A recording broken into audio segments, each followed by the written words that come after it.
B.R. Sani, lecturer in chemistry in Buddha Road, central academy बुढ़ा road. दोस्तों, हम कृषि रसायन विज्ञान में एक अपना चैप्टर था जैव रसायन, जिसमें हमने लगभग, मैं कहूँ कि लगभग टॉपिक जैसे carbohydrate, protein, vitamin, lipids, nucleic acid, जिसमें डीएनए और आरएनए थे, इन सब के बारे में अध्ययन कर चुके थे।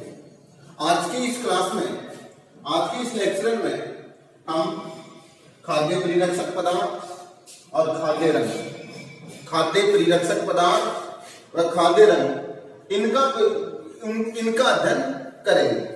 अब देखो, खाद्य पदार्थ और खाद्य रंग हैं, इनका अध्ययन हम इससे आज की क्लास में करेंगे। उससे इस खाद्य पदार्थों की बात करें तो कहने का अभिप्राय है, खाद्य का मतलब जो खाने योग्य हैं, खाने योग्य पदार्थ हैं, उनको लंबे समय तक सुरक्षित रखने के लिए या लंबे समय तक उनके संवर्धन हेतु जिन रसायनों का या जिन प्राकृतिक पदार्थों का प्रयोग किया जाता है, उन्हें खाद्य परिरक्षक पदार्थ कहा जाता है। देखो, मेरे कहने का अभिप्राय है कि वे रासायनिक पदार्थ या वे पदार्थ, रासायनिक भी हो सकते हैं, प्राकृतिक भी हो सकते हैं, जिनका प्रयोग खाद्य पदार्थों को लंबे समय तक, खाद्य पदार्थों को लंबे समय तक सुरक्षित रखने हेतु किया जाता है। लंबे समय तक सुरक्षित, यानी ऐसा कहा जाए कि जो खाद्य पदार्थ हैं, जो आज हमने उनको प्रिपेयर किया, वो हमें उन्हीं खाद्य पदार्थों, अगर हमें मान लो कि लगभग 2 साल बाद में काम लेना है, 1 साल बाद में काम लेना है, 3 महीने बाद में काम लेना है, तो उनको उनमें क्या मिलाया जाए ताकि वो खराब ना हो, वो जैसे थे वैसे के वैसे बने रहें, उनमें कोई परिवर्तन ना हो। तो उन जो पदार्थ मिलाते हैं, उन्हीं को हम क्या कहते हैं, खाद्य परिरक्षक पदार्थ कहा जाता है। अब देखो, होता क्या है, जो खाद्य परिरक्षक पदार्थ हैं, इनको मिलाया जाए तो इनके, यानी हम कहें कि ये है, वो अपना जो खाद्य पदार्थ था, उसके स्वाद में और उसके रंग में कोई परिवर्तन नहीं करते हैं, यानी उसके स्वाद में कोई परिवर्तन नहीं करते। ये जैसा था वैसा ही उसको रखते हैं, लंबे समय तक वैसा ही उसको रखते हैं। ठीक है, तो मेरे कहने का अभिप्राय, खाद्य पदार्थ मिलाने पर जो खाद्य पदार्थों के स्वाद में कोई परिवर्तन नहीं आता है। खाद्य पदार्थों के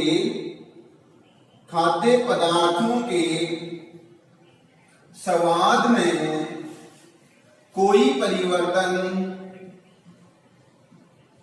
नहीं आता है, यानी कि इसकी विशेषता है कि ऐसे ही होने चाहिए जो खाद्य पदार्थों के स्वाद में कोई परिवर्तन न करें। तो ये अपने को विशेष के बातें रखनी है, याद रखनी है। अब देखो, होता क्या है, अपने से कई बार सवाल पूछ लेते हैं कि खाद्य परिरक्षक पदार्थों के गुण बताओ, कौन कौन से गुण हैं, उनके बारे में बात करते हैं। यानी पॉइंट अपने को, यानी पॉइंट बोलते हैं, फिर अपने को जानना है क्या खाद्य परिरक्षक पदार्थों के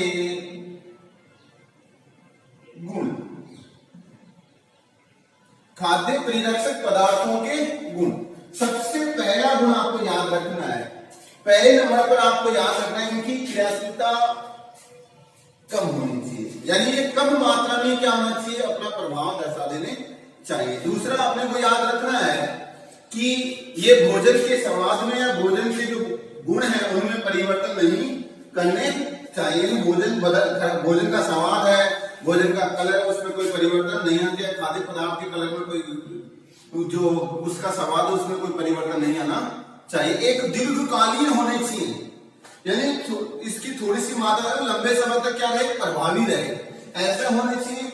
इसके अलावा मैं ऐसा कहूं कि और इसके गुण हैं, उनमें हम बात करें कि गुणवत्ता में क्या उनकी, यानी भोजन की गुणवत्ता में क्या है, खराबी न करें। तो इसे जो गुण लिखेंगे वो है, सबसे पहला गुण हम लिखेंगे जो हमें ज्यादा कम मात्रा में क्रियाशीलता या क्रियाशील, कम मात्रा में क्रियाशील होने चाहिए या कम मात्रा में क्रियाशील हो। पहला गुण है, यानी जो खाद्य परिरक्षक पदार्थ है उसका पहला गुण है वो क्या है, कम मात्रा में क्रियाशील हो। दूसरा गुण हम लिखेंगे क्या, दीर्घकालीन, इनका क्या प्रभाव क्या रहेगा, दीर्घकालीन प्रभाव हो, यानी इनका प्रभाव कैसा होना चाहिए, दीर्घकालीन होना चाहिए, लंबे समय तक वो क्या होना चाहिए, लंबे समय तक क्या होना चाहिए, प्रभावी होने चाहिए। ठीक है, इसी प्रकार से हानिकारक प्रभाव न डालें, क्या लिखेंगे, हानिकारक प्रभाव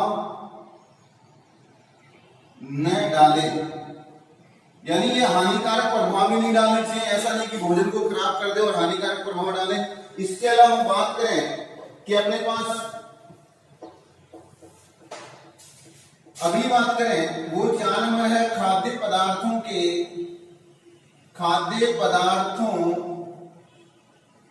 की गुणवत्ता पर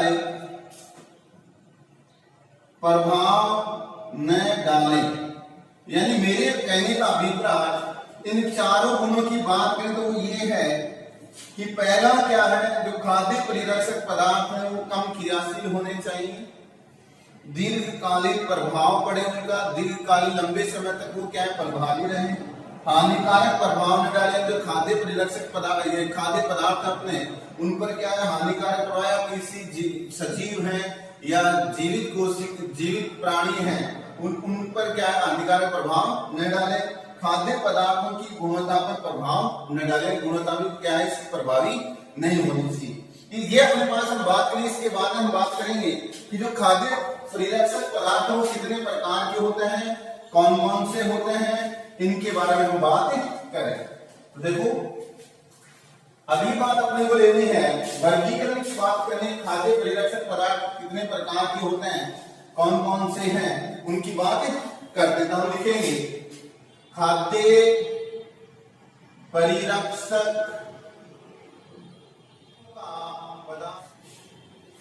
वर्गीकरण,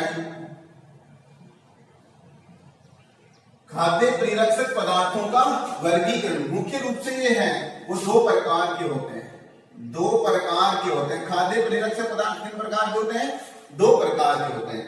खाद्य परिरक्षक पदार्थ कितने प्रकार के होते हैं, 2 प्रकार के होते हैं। पहला आप क्या लिखोगे, प्राकृतिक खाद्य परिरक्षक पदार्थ, जो क्या है प्रकृति द्वारा प्रदत्त हो उन्हें प्राकृतिक खाद्य परिरक्षक पदार्थ कहा जाता है। और दूसरा अपने पास हम कहेंगे रासायनिक खाद्य परिरक्षक पदार्थ। देखो 2 प्रकार लिए हमने, पहला हमने लिया प्राकृतिक और दूसरा लिया हमने रासायनिक। पहला कौन सा था, प्राकृतिक है, और दूसरा कौन सा है, रासायनिक है। पहला कौन सा था, प्राकृतिक, और दूसरा कौन सा है, रासायनिक खाद्य परिरक्षक पदार्थ है। ठीक है, अब प्राकृतिक की बात करें तो हम कहेंगे ऐसे खाद्य परिरक्षक पदार्थ जिनका निर्माण प्रकृति द्वारा स्वतः होता है, प्रकृति द्वारा प्राप्त होते हैं। अपने को किसके द्वारा प्राप्त होते हैं, प्रकृति द्वारा प्राप्त होते हैं। ऐसे खाद्य परिरक्षक पदार्थ जो क्या है, कहां प्राप्त होते हैं, प्रकृति से प्राप्त होते हैं। कहां से प्राप्त होते हैं, प्रकृति से प्राप्त होते हैं, उनको बोलते हैं प्राकृतिक खाद्य पदार्थ। जैसे इसमें हम एग्जांपल लें तो हम लेंगे वानस्पतिक तेल, जिसमें हम सरसों का तेल यानी मस्टर्ड ऑयल ले सकते हैं, बिनोला का तेल ले सकते हैं, काम में वो हो गया। दूसरा हम कहें नमक, साल्ट, नमक हो गया। तीसरा हम बात करें कि नमक के बाद हम डालें चीनी की बात करें, चीनी इसका प्राकृतिक स्रोत है, चीनी भी इसी में है।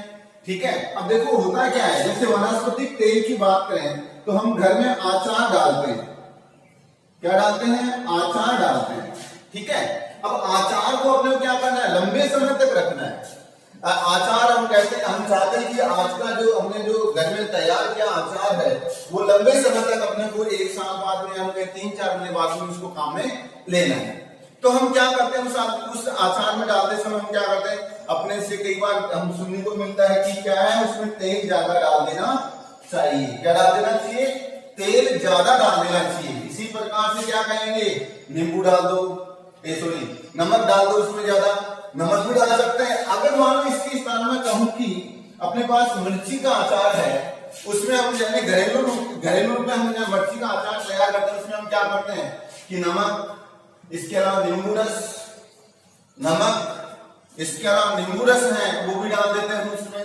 इसी प्रकार से अगर कोई मिठाई हो, जैसे हम कहें कि रसगुल्ले की बात करें और किसी की बात करें, लंबे समय तक सुरक्षित रहे, तो इसमें क्या करते हैं, हम चीनी है वो चाशनी के रूप में रखते हैं। चीनी को किस रूप में रखते हैं? चाशनी के रूप में रखा जाता है। तो ये सारे किस, जैसे मान लो कहूं की मिठाई है, उसमें जो चाशनी के रूप में जो चीनी है उसका काम क्या है, उस मिठाई को लंबे समय तक क्या रखे, सुरक्षित रखिए।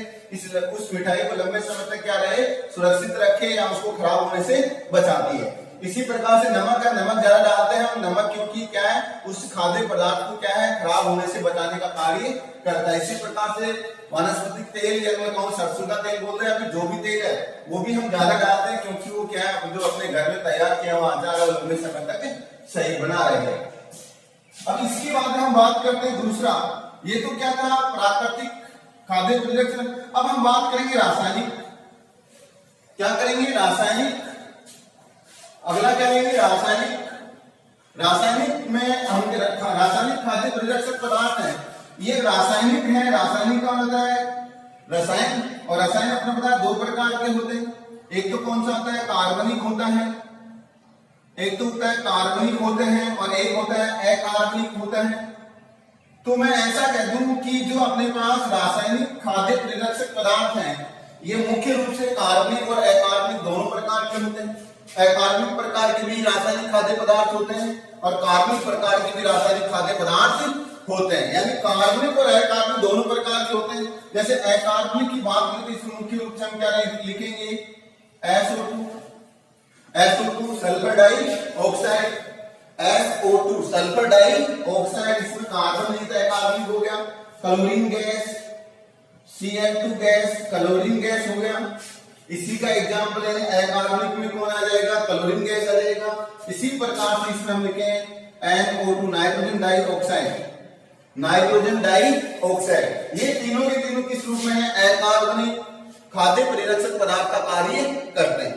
किसका कार्य करते हैं? अकार्बनिक खाद्य परिरक्षक पदार्थ का कार्य करते हैं। इनका प्रयोग है, हम क्या करेंगे, मांस, मछली, इनको क्या लंबे समय तक सुरक्षित रखने के लिए इनका प्रयोग किया जाता है। जैसे अपने पास कहीं मांस है, मछली है, इसके अलावा मुर्गा है, या हम कहें इनको क्या करेंगे, लंबे समय तक सुरक्षित रखने के लिए कौन से खाद्य परिरक्षक पदार्थों का प्रयोग करेंगे, रासायनिक का। रासायनिक कौन से, अकार्बनिक। अकार्बनिक कौन से हैं, SO2 sulphur dioxide, chlorine gas, और कौन सा है, नाइट्रोजन डाइऑक्साइड। अब देखो बात करते हैं कार्बनिक की। बात करें कार्बनिक में हम मुख्य रूप से हम सबसे पहले बात करते हैं, अपने पता है सिरके का अम्ल। सबसे पहले किसकी बात करें, सिरके का अम्ल, जिसको हम क्या बोलते हैं, एसिटिक अम्ल बोलते हैं। क्या बोलते हैं, एसिटिक अम्ल। सिरके के अम्ल को क्या बोलते हैं, एसिटिक अम्ल बोला जाता है। इसी प्रकार से बात करेंगे लैक्टिक अम्ल, लैक्टिक अम्ल। इसी प्रकार से इसमें हम बात करें सोडियम बेंजोएट, सोडियम बेंजोएट। इसी प्रकार से हम बात करें पोटेशियम बेंजोएट,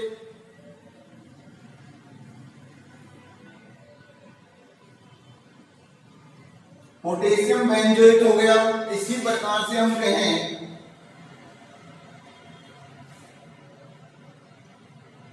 सोर्बेटस। इसी प्रकार से पैराबिन्स।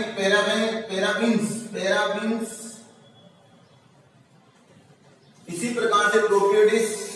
यानी ये सारे कैसे हैं, रासायनिक में कौन से है, कार्बनिक है। इसमें कार्बन मुख्य रूप से कार्बनिक है, जैसे मैं कहूं कि इसमें सिरके का अम्ल, एसिटिक अम्ल आ गया, लैक्टिक अम्ल आ गया, सोडियम बेंजोएट आ गया, पोटेशियम बेंजोएट आ गया, सॉल्वेट्स आ गया, पैराबीन्स आ गए, ये सब कैसे हैं? रासायनिक में हम क्या कहेंगे कार्बनिक खाद्य परिरक्षक पदार्थ हैं। कौन से हैं? कार्बनिक खाद्य परिरक्षक पदार्थ। अब देखो कई में क्या बात है, अपने पूछा जाए कि पैराबीन, अपने से पूछा जाए पैराबीन्स हैं, उसका उपयोग कब करते हैं? इसी प्रकार सॉल्वेट्स है, इसका उपयोग कब करते हैं? यानी मैं कहूं कि जैसे अपने पास पैराबीन्स है, इसका प्रयोग हम करेंगे कि जो अपने पास टमाटर की चटनी या नहीं हम कहें सॉस बोलते हैं अपनी भाषा में, उसको खराब होने से बचाने में काम लेते हैं। इसलिए क्या है? पनीर। क्या है? पनीर। पनीर को खराब होने से बचाने में सॉल्वेट्स काम में लेते हैं। ठीक है, इसी प्रकार से हम बात करें अन्य की बात करें, इनमें देखो आप अगर अपने से सवाल पूछा जाए कि सबसे ज्यादा काम में आने वाला रासायनिक खाद्य परिरक्षक पदार्थ कौन सा है? सबसे ज्यादा काम में आने वाला रासायनिक खाद्य परिरक्षक पदार्थ कौन सा है? अगर अपने से सवाल पूछा जाए सबसे ज्यादा काम में आने वाला रासायनिक खाद्य परिरक्षक पदार्थ कौन सा है, इसके इस कंडीशन में ऐसा सवाल पूछ ले तो आप उत्तर दोगे सोडियम बेंजोएट। क्या उत्तर दोगे? सोडियम बेंजोएट है, वो क्या है? सबसे ज्यादा काम में आने वाला खाद्य परिरक्षक पदार्थ है। ठीक है, इसके बाद हम बात करते हैं, इनकी बात हमने कर ली कि कौन सा क्या काम में आता है, ये हमने जान लिया, वर्गीकरण इसके बारे में जान लिए, इसके गुण हमने जान लिए। ठीक है, अब बात आता है अगला टॉपिक, इसी में हम एक छोटा सा बिंदु और डाल देते हैं, जो एक छोटा सा मात्र छोटा सा टॉपिक है। हम कहें खाद्य रंग की बात करेंगे। किसकी बात करेंगे? खाद्य रंग की बात करेंगे। अगला जो बिंदु है इसी में खाद्य परिरक्षक के स्थान पर हम बात करेंगे खाद्य रंग। तो देखो हम यहां लिखते हैं खाद्य रंग की बात करते हैं। खाद्य रंग यानी फूड कलर की बात कर रहे हैं, जो खाने वाले पदार्थ हैं उसको रंगीन बनाने के काम में आने जो रंग है उनकी बात कर रहे हैं। तो देखो होता क्या है, देखो अपनी बात हम कहें कि अपने जो खाद्य पदार्थ हैं उनको क्या है, हम कहें रंग बिरंगे, या मैं कहूं कि अपने पास क्या आकर्षित जो खाद्य पदार्थ है ना, खाद्य पदार्थ को आकर्षित करने के लिए या मैं कहूं आकर्षित बनाने के लिए जिन रंगों का प्रयोग करते हैं वो क्या है? खाद्य रंग। या मैं ऐसा कह दूं जो खाद्य पदार्थ हैं उनको आकर्षित, या मैं कहूं कि आकर्षित बोलते हैं, या फिर उनको सुंदर बनाने के लिए जिस यानी उनको मैं क्या डाला जाता है, कलर डाला जाता है, उसे क्या बोलते हैं? खाद्य परिरक्षक, खाद्य रंग कहा जाता है। ठीक है, यानी कहने का अभिप्राय ये हो गया, खाद्य रंग की परिभाषा की बात करें तो अपने पास आता है कि वह प्राकृतिक व रासायनिक पदार्थ जिनका प्रयोग खाद्य सामग्री को सुंदर व जिसका प्रयोग खाद्य पदार्थ जिनका प्रयोग खाद्य सामग्री को सुंदर व रंगीन बनाने में किया जाता है, यानी हम क्या लिखेंगे? वे प्राकृतिक व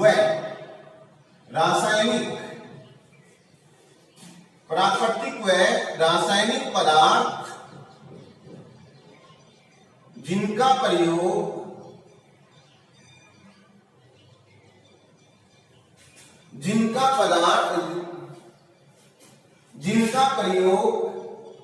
जिनका उपयोग या प्रयोग खाद्य पदार्थों को रंगीन जिनका प्रयोग खाद्य पदार्थों को रंगीन व सुंदर बनाने के लिए किया जाता है, रंगीन व सुंदर बनाने के लिए किया जाता है, उन्हें खाद्य रंग कहा जाता है। क्या कहते हैं? खाद्य रंग कहा जाता है। ये अपने पास इसकी क्या हो गई? डेफिनेशन हो गई। क्या वे प्राकृतिक व रासायनिक पदार्थ जिनका उपयोग खाद्य पदार्थों को रंगीन व सुंदर बनाने के लिए किया जाता है उन्हें खाद्य रंग या खाद्य रंग कहा जाता है। ठीक है, मुख्य रूप से जो खाद्य रंग है वो क्या है, एजो यौगिक है। सारे कौन से हैं, एजो यौगिक है। एजो यौगिक है, एजो का मतलब क्या है, जिसमें एन डबल बॉन्ड एन समूह पाया जाता है वो क्या होता है, सारे एजो होते हैं या एजो कंपाउंड्स होते हैं। सभी एजो कंपाउंड्स वो कैसे हैं, रंग खाद्य रंग का कार्य करते हैं। इसमें हम कहेंगे अपने पास हरा कलर है, लाल है, नारंगी कलर है, उन सब के वो किससे बने होते हैं, एजो यौगिकों से बने होते हैं। ठीक है, अब देखो इसकी बात ये है, जो खाद्य पदार्थ है वो क्या होने चाहिए, वो क्या है, हानिकारक नहीं होने चाहिए, हानिकारक नहीं होने चाहिए। खाद्य पदार्थ वो हानिकारक नहीं होने चाहिए। खाद्य रंग है वो हानिकारक नहीं होने चाहिए। खाद्य रंग को दो भाग में बांट सकते हैं, एक तो प्राकृतिक और एक कौन सा है, रासायनिक। एक तो कौन सा हो जाएगा, प्राकृतिक हो जाएगा और एक कौन सा हो जाएगा, रासायनिक हो जाएंगे। यानी खाद्य रंगों को भी दो भागों में बांटा जाता है। कौन कौन से, हम कहेंगे दो कौन कौन से, एक तो कौन से प्राकृतिक और एक कौन सा है, रासायनिक। देखो प्राकृतिक है उसमें मुख्य रूप से बात करें, जो प्राकृतिक है उसमें रंग की बात करें तो जैसे प्राकृतिक प्रकृति द्वारा प्रदत्त है, प्रकृति द्वारा अगर प्राप्त होते हैं ऐसे कलर में हम हल्दी की बात करें वो भी पीले रंग के लिए क्या है, प्राकृतिक कलर का कार्य करती है। इसी प्रकार से और बात करें हम तो अपने पास हम कहें कि प्राकृतिक कलरों में जो कि अपने पास जो प्राकृतिक कलर में हल्दी की बात की, इसी तरह रासायनिक हम क्या है, एजो यौगिकों की बात करें। एजो यौगिक में जैसे नारंगी कलर के लिए उत्तरदायी होता है, हरे कलर के लिए उत्तरदायी होता है, लाल कलर के लिए उत्तरदायी एजो यौगिक होते हैं। इसी प्रकार टेट्राजीन है वो भी इसका मुख्य रंग का कार्य करता है, ये मुख्य रंग है। लेकिन यानी खाद्य रंग में टेट्राजीन यानी खूब सारे हो गए, लेकिन WHO विश्व स्वास्थ्य संगठन, वर्ल्ड हेल्थ ऑर्गेनाइजेशन, विश्व स्वास्थ्य संगठन ने सबसे पहले जो खाद्य रंग दिया था उसको कोलतार से जानकर, इसको क्या कहा था, कोलतार को माना था। कोलतार वो क्या है, प्रथम खाद्य रंग है। ठीक है, कोलतार किसने बताया था, विश्व स्वास्थ्य संगठन ने सबसे पहले कोलतार रंजक है उसको क्या माना था, खाद्य रंग की संज्ञा दी थी। ठीक है, इस प्रकार से हम इस चैप्टर को कंप्लीट कर लेते हैं, जिसके लास्ट दो बिंदु आज हमें जाने, खाद्य परिरक्षक पदार्थ और खाद्य रंग जाने। ठीक है दोस्तों, थैंक यू।